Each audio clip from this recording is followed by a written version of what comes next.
আজকে আমি আপনাদেরকে একটা উইয়ার্ড কম্বিনেশন দেখাবো, সেটা হচ্ছে মরিচ ভর্তা দিয়ে পিৎজা। আমি জোক করছি না একদমই। আজকে আমি মেকশেফে গিয়েছিলাম আর সেখানে তারা পিৎজার সাথে সাইড সস হিসেবে মরিচ ভর্তা আর মেয়ো সার্ভ করে। তো আমি জাস্ট টোটালি ভাবছিলাম যে খেতে কেমন লাগবে, টোটালি একটা উইয়ার্ড একটা টেস্ট ছিল।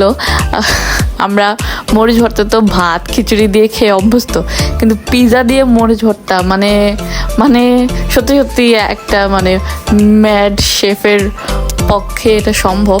তো এটা আমার সেকেন্ডবার ট্রাই করা। আমি এখনও যে টেস্টটা সেটা কোনো ওয়ার্ডে ডিসক্রাইব করতে পারছি না। আমি সেটা বোঝার জন্য আমি বারবার বাইট নিচ্ছিলাম যে আমি এটাকে কী বলবো, কেমন লাগছে।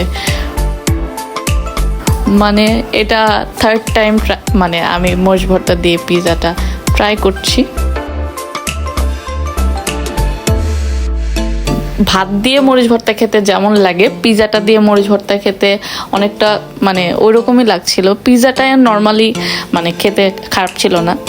আপনারাও যদি মরিচ ভর্তা দিয়ে পিৎজা খেতে চান তাহলে ম্যাড শেফে চলে যাবেন, আর শেষে আমাকে গালি দেবেন না।